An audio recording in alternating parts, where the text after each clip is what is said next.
សហប្រធានគណៈកម្មការនៃភាគីកម្ពុជានិងភាគីឡាវបានអបអរសាទរលទ្ធផលជាផ្លែផ្កានៃជំនួបប្រជុំពិភាក្សាគ្នាដោយផ្ទាល់ជាលើកទី4របស់គណៈកម្មការកិច្ចសហប្រតិបត្តិការរក្សាសន្តិសុខរបៀបរៀបរយតាមបណ្ដោយព្រំដែនកម្ពុជាឡាវកម្ពុជាដែលបានប្រព្រឹត្តទៅនៅក្នុងខេត្តស្ទឹងត្រែងកាលពីថ្ងៃទី18ខែឧសភាឆ្នាំ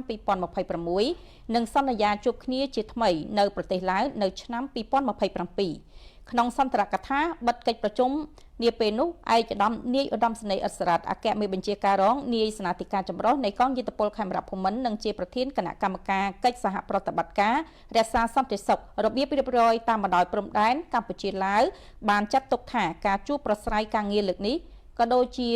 ពេលកន្លងមកធ្វើឲ្យគណៈកម្មការទាំងពីរបានពង្រឹងនិងបង្កើនភាពស្និទ្ធស្នាលថែមមួយកម្រិតទៀតជាពិសេសផ្ដល់ឱកាសឲ្យយើងបានពិភាក្សាគ្នាលើការងារសន្តិសុខតាមព្រំដែនប្រកបដោយស្មារតីសាមគ្គីភាពនិងមិត្តភាពដែលទាំងអស់នេះកាន់តែធ្វើឲ្យព្រំដែននៃប្រទេសទាំងពីរមានសុខសន្តិភាពស្ថិរភាពកិច្ចសហការនិងការអភិវឌ្ឍកើនឡើងជាលំដាប់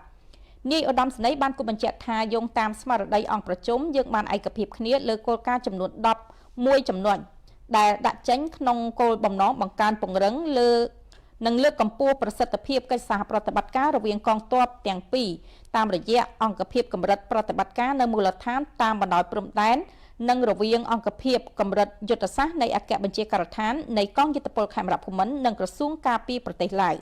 ជំនួបទ្វេភាគីរវាងគណៈកម្មការទាំងពីរនាពេលនេះពិតជាមានសារៈសំខាន់ណាស់ដោយដើរតួជាត្រីវិស័យសម្រាប់តម្រង់ទិសដើម្បីឈានទៅរកគោលដៅជាយុទ្ធសាស្ត្ររួមរវាងកងទ័ពនៃប្រទេសទាំងពីរលើកិច្ចការនៅតាមបណ្ដោយព្រំដែននិងដើម្បីបន្តអនុវត្តយន្តការដែលមានស្រាប់ក្នុងគោលបំណងលើកកម្ពស់ប្រសិទ្ធភាពនិងរបៀបរបបក្នុងការធ្វើការជាមួយគ្នាប្រកបដោយឆន្ទៈនិងស្មារតីទទួលខុសត្រូវខ្ពស់ឯកឧត្តមសេនីយ៍តូវ៉ាន់ថងបុតតាវងប្រធានគណៈកម្មការកិច្ចសហប្រតិបត្តិការរក្សាសន្តិសុខរបៀបរៀបរយតាមបណ្ដោយព្រំដែនឡាវកម្ពុជាបានសម្ដែងនៅការអបអរសាទរនិងថ្លែងអំណរគុណយ៉ាងស្មោះអប់ពីចិត្តចំពោះឯកឧត្តមនាយឧត្តមសេនីយ៍អិសរ៉ាត់ព្រមទាំងសមាជិកដែលមានមតិយោបល់ក្នុងកិច្ចប្រជុំនាពេលនេះយ៉ាងត្រង់ទៅត្រង់មកនិងមានអត្ថន័យពោពេញទៅដោយទឹកចិត្តមិត្តភាព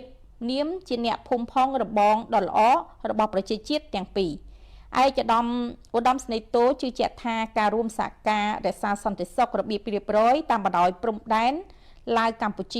ជាឡាវនឹងរួមចំណែកដ៏សំខាន់ក្នុងការរក្សាសាមគ្គីភាពមិត្តភាពនិងការទំនាក់ទំនងដែលជាប្រពៃណីទំនៀមទម្លាប់ជាតិទាំងពីរកងទ័ពទាំងពីរនិងប្រជាជនទាំងពីរឲ្យមានការរីកចម្រើនកើនឡើងជាលំដាប់ព្រមទាំងធ្វើឲ្យសភាពការនៅតាមបណ្ដោយព្រំដែនមានសន្តិសុខសុវត្ថិភាពសម្រួលដល់ប្រជាពលរដ្ឋនៃប្រទេសទាំងពីរបានមករកគ្នាជាប្រក្រតីធ្វើឲ្យព្រំដែនคล้ายទៅជាព្រំដែនសន្តិភាពមិត្តភាពស្ថិរភាពនិងការអភិវឌ្ឍជាយូរអង្វែងយ៉ាងពិតប្រាកដ